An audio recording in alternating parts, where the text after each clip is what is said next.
Olá, meu irmão, olá, minha irmã. Fala, peregrino, tudo bem, peregrina? Graça e paz de Cristo no seu coração. Eu sou o Marcos. Seja muito, mas muito bem-vindo aqui a mais um vídeo de estudo bíblico aqui no canal do Peregrino. Que bom que você está aqui comigo. Eu estou muito feliz de ter aqui a sua companhia, a sua presença. Olha, hoje nós vamos ver aqui nesta vídeo o estudo do capítulo 21 do livro de Deuteronômio. Ele é um capítulo muito interessante porque em um único capítulo nós vamos ver que vai abordar 5 assuntos, pelo menos diferentes, a respeito da lei. Deuteronômio é o livro da lei, então tudo que se fala aqui está relacionado a ela, mas nós vamos ver aqui 5 temas diferentes dentro de um único capítulo. Então fica aqui comigo porque eu tenho certeza que além de conhecimento, de base bíblica, isso também vai te trazer crescimento espiritual.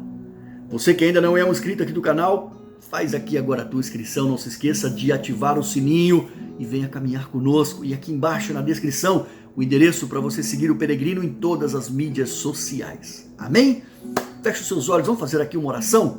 Senhor nosso Deus, é no nome do teu Filho amado que nós estamos aqui, ó Pai, diante da tua presença para dedicar um tempo, Senhor, ao estudo da tua palavra. Senhor, abre a nossa mente, o nosso coração, o nosso entendimento, nos dando, Senhor, compreensão do texto bíblico e sabedoria para que nós possamos entender, Senhor, aquilo que a tua palavra está nos revelando. Fala conosco, Senhor, nos ensina a sermos filhos e servos mais fiéis e úteis a ti. Entregamos nas tuas mãos a nossa vida, Senhor, e todas as nossas necessidades. Em nome de Jesus nós oramos e agradecemos por tudo. Amém. Meu irmão, minha irmã, papel e caneta na mão para quem gosta de anotar sem mais delongas. Esse capítulo, como eu disse, então, falará de diversas leis. Nós vamos ver aqui que o capítulo 25 de Deuteronômio também fala de diversas leis, mas nós chegaremos nele em algumas semanas, tá certo? Se você gosta de estudar essas leis picadinhas aí, ó, 21 e 25 são capítulos interessantes para você, tá? Mas olha só, aqui no capítulo 21, nós vamos ver que na Bíblia NVT, editora Mundo Cristão, esse capítulo está dividido em 5 partes. Primeira, do verso 1 ao 9, fala sobre casos de homicídios não resolvidos. Do 10 ao 14, o assunto já muda completamente, fala sobre o casamento com uma prisioneira. Do 15 ao 17, direitos do filho mais velho, primogênito. E do verso 18 ao 21, como lidar com um filho rebelde, os desobedientes. Modos práticos que a lei trazia para isso. E do verso 22 ao 23, outras normas, ok? Então fica aqui comigo, nós vamos começar agora aqui na primeira parte falando sobre os casos de homicídios não resolvidos. Olha só que coisa interessante, nós já estudamos aqui que a culpa do assassinato, de acordo à lei, ela normalmente era removida com a morte do assassino. Ou seja, o sangue de um inocente derramado, ele se pagava pelo derramamento de sangue do agressor. Quando foi que nós estudamos isso? Você se lembra? Hein? Pois bem, falamos sobre isso quando estudamos aqui, agora há pouco atrás aí, o capítulo 19, aqui de Deuteronômio. E também, quando nós estudamos, lá na época da playlist do Discipulado Cristão, o capítulo 35 do livro de Números. Vou deixar os cards desses vídeos para você aqui na descrição, tá bom? Bom, só que agora nós vamos ver que a lei vai trazer algumas orientações nos casos daquele assassinato aonde não se conhecia o autor. Quem matou? Não se sabe. Foi encontrado um corpo. Está lá um corpo estendido no chão. Quem foi o assassino? Não se sabe. Então é isso que nós vamos ver agora daqui para frente. Essa lei vai determinar alguns procedimentos, um ritual de purificação sobre esse tipo de situação. Verso 1. Quando estiverem na terra que o Senhor seu Deus lhes dá, e alguém for encontrado morto no campo e não saiba quem matou, as autoridades e os juízes medirão a distância do local aonde está o cadáver até as cidades vizinhas. Ok? Pois bem, pausa. Aqui nós temos então uma situação bem diferente. No tempo verbal que nós encontramos nos 10 mandamentos em Êxodo, capítulo 20, verso 13, lá fala do matar. né? Aqui não, aqui o hebraico traduzido ele já usa o tempo verbal do passado, matou, que no literal significa transpassou. Essa diferençazinha serve para nos mostrar claramente que o texto bíblico aqui, ele tratava então de uma pessoa que não teve morte natural. Não, mas ela foi realmente assassinada, ok? E aí o que fazer? Encontrou lá um corpo. O que fazer? Bom, os juízes então, como nós vimos aqui, eles deveriam medir a distância do local aonde o corpo estava até as cidades. E aí ver qual era a cidade mais próxima. Por quê? Porque a cidade que fosse mais próxima, o local onde o corpo estivesse ali mais próximo, a cidade, ela que deveria tomar as providências, então, a respeito daquele assassinato. Ou seja, trazendo para um jargão popular aqui da nossa linguagem, ela assumiria a jurisdição daquela ocorrência, tá certo? No mundo policial, meus amigos que são da polícia vão entender muito bem isso. Hoje nós temos, né, todos nossos municípios, nossos bairros, eles são delimitados. Então, quando se encontra uma situação dessa, ou acha um corpo, ou há um crime, já existe uma delegacia definida para investigar aquele caso, por uma questão de jurisdição. Mas naquela época não havia essa delimitação, então se media, a cidade mais próxima era aquela que assumia a responsabilidade por aquela situação, tá? Verso 3, então, quando se determinar, ou seja, quando se encontrar qual é a cidade mais próxima, as autoridades da cidade então escolherão do rebanho uma novilha que nunca tenha sido usada para trabalhar no campo e nunca tenha puxado um arado.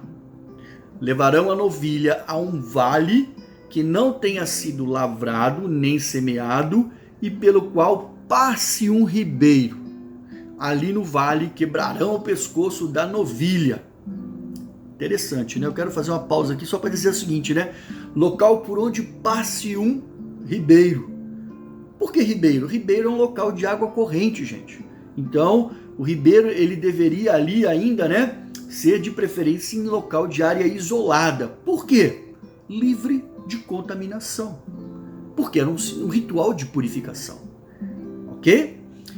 Bom, e aí no verso 5, os sacerdotes levitas se aproximarão, pois o Senhor seu Deus os escolheu para servirem diante dele e pronunciarem bênçãos em seu nome, e cabe a eles decidir todos os casos legais e criminais. Que legal isso, né? Os levitas da época, os sacerdotes, eles foram escolhidos por Deus. A tribo de Levi, ela foi escolhida por Deus e eles tinham que ter ali uma vida consagrada, uma vida dedicada às coisas sagradas. E como nós lemos aqui, eles poderiam, em nome de Deus, proclamar bênçãos sobre o povo e também decidir como juízes nas questões legais e criminais. E aí o que eles deveriam fazer nesse caso? Vamos continuar aqui, verso 6. As autoridades daquela cidade, então, lavarão as mãos sobre a novilha cujo pescoço foi quebrado. Então, essa simbologia. E dirão, nossas mãos não derramaram o sangue dessa pessoa e nem vimos o crime acontecer. Palavra do sacerdote diante de Deus, a palavra de Deus tinha fidelidade total. Se eles fizessem isso, era porque realmente eles tinham certeza do que estavam falando. Não tínhamos visto, não sabíamos quem era. E agora o interessante aqui, né, no verso 6 nós vimos, lavarão as mãos. Essa antiga prática, ela tinha aí um sentido de afirmar inocência. Interessante isso, você deve estar se lembrando certamente do que Pilatos fez, né? Quando nós formos ao texto de Mateus 27 e 24, nós vamos ver que no julgamento de Jesus, Pilatos lavou as mãos, imputando aí a culpa e a responsabilidade por condenar Jesus, né, e soltar Barrabás ao povo que demandava, e não a ele. Ele lavou as mãos, tipo assim, ó, eu não assumo a culpa por isso. Eu não vou abraçar aqui o sangue inocente, não. A decisão é de vocês. E aqui, o ato das autoridades, então, de lavar as mãos, eles estavam passando a mensagem de que aquela comunidade, a qual eles representavam, não tinha culpa pelo derramamento de sangue do inocente. Verso 8, continuando aqui: ó Senhor, perdoa o teu povo, Israel, o qual libertaste. Não culpes o teu povo pela morte de um inocente, e assim serão absolvidos da culpa pelo sangue daquela pessoa. Bom, a novilha, como nós vimos aqui, ela era então o substituto por aquele crime. Como não se achou o agressor para que dele derramasse o sangue e retirasse a culpa, aquela novilha morreu como substituto por aquele crime que haviam cometido, mas que não conseguiram solucionar, não conseguiram encontrar quem era o culpado. Um fato bastante curioso aqui e interessante é que nesse caso, por não se saber quem era o autor do crime, o vingador do sangue, que nós já comentamos aqui sobre isso nos capítulos anteriores, ele era um membro da família que poderia vingar o sangue de alguém que foi morto. Neste caso em particular, a lei não permitia que ele imputasse à comunidade, ou toda a comunidade, o sangue da pessoa que foi morta. Então, ele não poderia fazer nada naquele caso. O vingador de sangue não poderia vingar porque não sabia quem era o autor. Ele não poderia culpar a comunidade por isso. Ok? Bom, mas nós vimos aqui que o crime aconteceu. O crime aconteceu, apesar de não saber quem é o autor, o crime aconteceu. E o pecado contra a lei de Deus também, que foi o quê? De matar o inocente. Para o vingador de sangue, no caso, ele não poderia fazer nada, mas Deus exigia então, Deus cobrava daquele povo pelo sangue do inocente. Então aquele ritual que Deus determinou, ele deveria ser feito para que não caísse sobre aquela comunidade o juízo de Deus. Por isso então que nós vimos que Deus estabeleceu esse ritual. E olha só o que diz o texto 9. E desse modo vocês removerão do meio de vocês a culpa pela morte da vítima e farão o que é certo aos olhos do Senhor. Ok? Tá claro? E assim nós fechamos aqui o primeiro assunto. Vamos agora então ao segundo assunto, que nós vamos mudar radicalmente o assunto. Nós vamos falar agora sobre o casamento de uma prisioneira. Bastante interessante isso, esse aspecto da lei também. Olha só. Verso 10. Quando vocês saírem para guerrear contra os seus inimigos e o Senhor, seu Deus, entregá-los em suas mãos e vocês os fizerem prisioneiros, pode acontecer de um de vocês vir uma mulher bonita entre os cativos e sentir-se atraído por ela e desejar casar-se com ela. Olha aí, casar-se com ela. Nesse caso, então, leve-a para casa, onde ela raspará a cabeça, cortará as unhas e trocará as roupas que estava usando quando foi capturada. Ela ficará em sua casa, mas você deixará que ela fique de luto pelo pai e pela mãe por 1 mês inteiro. Depois disso, você se casará com ela. Passará a ser o seu marido e ela será sua esposa. Uau, interessante, né? Bom, olha só, raspar a cabeça, cortar as unhas, demonstrava que a mulher cativa, ela estava separada da sua casa, da sua família, que era um ato, aquilo que simbolizava então uma ruptura com o passado.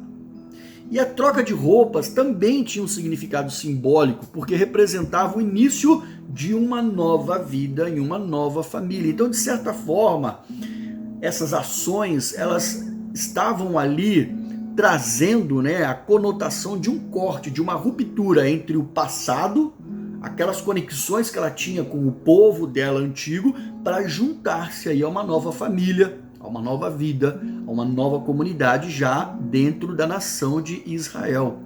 E um detalhe interessante nessa história que nós vimos aqui, que eu fiz questão até de frisar para você, que a lei não permitia o abuso, tá? A violação da mulher.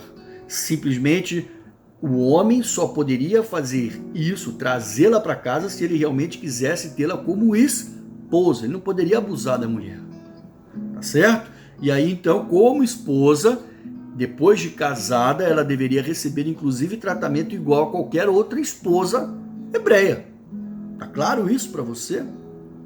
Então vamos lá. Agora, 14. Se depois do casamento ela não o agradar, Você não gostou da mulher, né? Não era aquilo que você pensava? Liberte-a.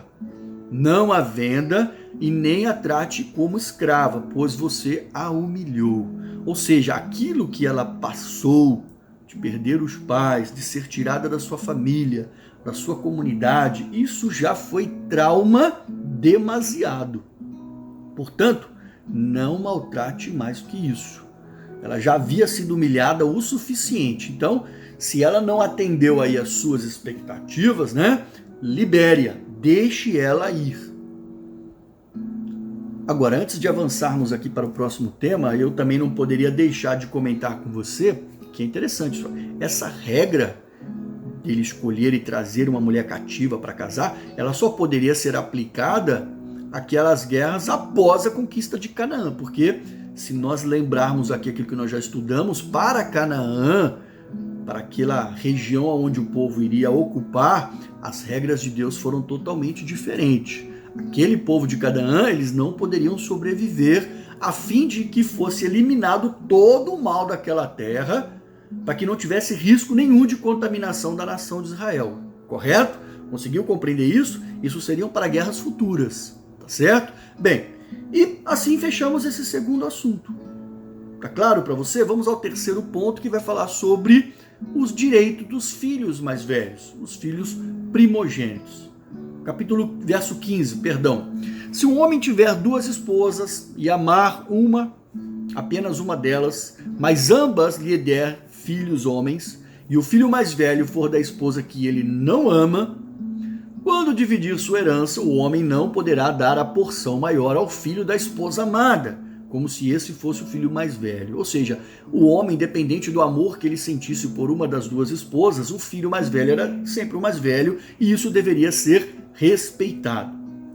Terá que reconhecer os direitos do filho mais velho da esposa não amada, dando-lhe porção dobrada. Ele é o primeiro filho do vigor de seu pai, e os direitos do filho mais velho lhe pertencem. Então, olha que coisa interessante, né? A lei determinava, então, que o filho mais velho recebesse maior parte da herança do pai, independente se ele fosse aí filho da mãe ou da mulher amada ou não, tá? E aqui é o primeiro ponto da lei onde se registra oficialmente essa prática de dar porção dobrada ao filho primogênito. Embora os textos de Gênesis, lá em Gênesis 25, entre os versos 31 e 34, Gênesis 27, entre o verso 1 e 4, e Gênesis 48, entre os versos 8 e 22, embora lá nós pudéssemos ver que essa prática já era aplicada, mas ainda não era uma lei determinada. Aquilo era uma regra implícita. Então aqui nós podemos dizer que nós temos a regularização de uma tradição que já era praticável. Ou seja, aquela tradição passava então a ser lei. E uma outra curiosidade interessante, que como nós temos aqui no texto do verso 17, é que ele fala de uma forma legal aqui, né? É referência ao primeiro filho do vigor do seu pai. O que isso significa, né? O filho mais velho carregava aí uma certa distinção por ser a prova de que o pai fosse capaz de gerar filhos, em particular um menino, né? Então isso é bastante curioso no aspecto da lei, ok? E assim fechamos esse outro ponto. Vamos agora ao quarto tema, onde nós vamos ver sobre a questão da tratativa aos filhos rebeldes. Olha só que interessante essa parte da lei. Verso 18. Se um homem tiver um filho teimoso e rebelde, que não obedece ao pai e nem à mãe, apesar de eles o disciplinarem, o pai e a mãe então levarão o filho à porta da cidade e dirão às autoridades ali reunidas: este nosso filho é teimoso e é rebelde, se recusa a obedecer. É mau caráter e vive bêbado. Uau!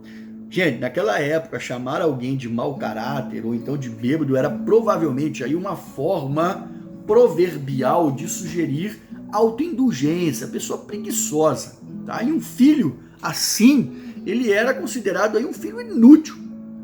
E esse filho inútil tinha se rebelado contra os seus pais. Então, portanto, também contra a comunidade, contra a autoridade de Deus. Porque respeitar os pais era um mandamento. Então, o texto de Provérbios, inclusive, lá no verso no capítulo 23, versos 20 e 21, ele vai dizer sobre isso. Ele fala assim, ó, não ande com os beberrões, nem se envolva com os comilões, pois eles caminham para a pobreza, e de tanto dormirem, terão apenas trapos para vestir. Ou seja, eram pessoas realmente que não queriam nada com nada. Agora, olha só o que a lei dizia para isso. Como que essa pessoa era tratada, como que os filhos rebeldes, desobedientes eram tratados. Verso 21, você vai achar forte isso, mas vamos lá. Então todos os homens da cidade o executarão por apedrejamento. Isso mesmo que você entendeu. O filho rebelde, o pai e a mãe levavam ele para a porta da cidade, dizia que ele era rebelde, que ele não era obediente, e a cidade apedrejava ele. E aí o que diz o texto? Desse modo vocês eliminarão o mal do meio de vocês, e todo Israel ficará sabendo disso e temerá. Uma coisa que fica claro para nós aqui, desde que nós estamos estudando o livro do Êxodo, a gente sempre viu que Deus repudiou veementemente toda a questão de rebeldia. E tem muita gente que brinca com isso. Tem muita gente que leva Deus na brincadeira, agindo de forma rebelde. E ele pensa que pelo fato de vivermos hoje numa época em que Deus está sendo um pouco mais tolerante por vivermos na época da graça, ele quer que nós alcancemos arrependimento e perdão, mas as pessoas continuam insistindo com essa prática pecaminosa. Só que vai chegar uma hora que a conta vai vir, cara. A conta vai vir. Ninguém vai escapar do juízo. E assim, aqui era só uma demonstração de como Deus mandava tratar o rebelde. Então assim, qual é a condenação para essas pessoas que vivem nessa prática pecaminosa de rebeldia contra Deus? Cara, se não houver arrependimento, se você não se voltar para o Senhor, não tem perdão, cara. Vai queimar mesmo. Porque se lá atrás, Deus já deixou isso claro, por isso que a gente fala que o Antigo Testamento é uma sombra daquilo que virá, daquilo que veio com Cristo Jesus, daquilo que está acontecendo, daquilo que vai vir no juízo final. Então assim, gente, é a forma, o Antigo Testamento nos revela o caráter de Deus, e como Deus tratava a questão da rebeldia aqui. Captou isso? Então vamos lá. E aí nós vamos ver agora aqui que a parte final, estamos caminhando já para o fim, os 2 últimos versículos, fala sobre os cadáveres que deveriam ser retirados do madeiro. Isso aqui também é legal, é forte, porque nós vamos ver que tem uma relação com Cristo Jesus. Olha só. Se alguém cometeu um crime que merece a pena de morte e por isso foi executado e pendurado numa árvore, não deverá permanecer pendurado ali durante a noite. Enterrem o corpo no mesmo dia, pois todo aquele que é pendurado é maldito aos olhos de Deus. Deste modo, vocês evitarão a contaminação da terra que o Senhor, seu Deus, lhes dá como herança. Uau! Bom, então olha só para entender aqui do ponto de vista do texto, não necessariamente o tipo da morte relacionada aqui era por conta de enforcamento, pendurar a pessoa numa árvore e ela morrer enforcada, não. Ela poderia ter sido morta de outra forma. Mas aqui fala da exposição daquele corpo em uma árvore. E aí trata-se de uma forma vergonhosa de exposição. Para quê? Para servir de exemplo. Aquelas pessoas condenadas à pena capital pelos seus crimes eram expostas à vergonha. Exatamente, né? Para mostrar ao povo quanto Deus odeia o pecado. E essa medida, ela tinha exatamente essa finalidade mesmo, de dissuadir, ou seja, de mostrar para as pessoas, não façam isso. Ou seja, antes que alguém viesse também a cometer aquele mesmo crime. Era um alerta. Se fizer, for condenado, vai acontecer isso com você. E um outro detalhe que nós não podemos deixar de comentar é o significado de ser pendurado no madeiro. Como eu disse, isso nos remete diretamente ao que Cristo Jesus passou. Aquela pessoa que era pendurada no madeiro, como nós lemos no texto bíblico aqui, era maldito, era tido como maldito. Pecadores não arrependidos caem sob o juízo de Deus. E do ponto de vista prático, se nós olharmos aqui para aquilo que a lei determinava e para o que aconteceu, história do povo de Israel, nós vemos que Josué, por exemplo, em Josué capítulo 8, verso 29, determinou esse tipo de exposição ao rei da cidade de Ai, quando o matou, e depois também, logo em seguida, Josué capítulo 10, versos 26 ao 27, com os outros 5 reis de Jerusalém, Hebron, Jarmute, Laquis e Eglon. Ele fez a mesma coisa, deixou exposto pelo dia, no final da tarde mandou retirar, como a lei determinava. Mas, olha só, é olhando para Gálatas, capítulo 3, no verso 13, que eu quero então te chamar a uma reflexão sobre o ponto mais forte disso. Olha o que diz o texto de Gálatas. Mas Cristo nos resgatou da maldição pronunciada pela lei. Qual maldição era essa? Tomando para si a maldição por nossas ofensas. Pois as Escrituras dizem: maldito todo aquele que é pendurado no madeiro. Jesus tomou sobre si as nossas maldições e foi pendurado no madeiro e tido como maldito. Porque era assim que os romanos matavam aquelas pessoas e esse era o significado da cruz. E Cristo Jesus fez isso por nós. Amém? E aqui nós terminamos mais um capítulo de Deuteronômio. Eu quero agradecer a você que ficou comigo aqui até o final. Dizer para você que estou feliz aqui com a tua presença, é um prazer ter você, é um privilégio poder caminhar do seu lado. Se você tiver alguma dúvida, algum comentário, por favor, deixe aqui na descrição. Gostou do vídeo? Não esqueça de deixar aí o teu curtir, compartilhe com as pessoas que você gostaria de ter aqui conosco também, caminhando junto com a gente. E no próximo capítulo, veremos aí o capítulo 22. Na próxima semana falaremos do capítulo 22, ok? Deus abençoe a sua vida poderosamente. E se Deus quiser, então, até a semana que vem no próximo vídeo de estudo bíblico.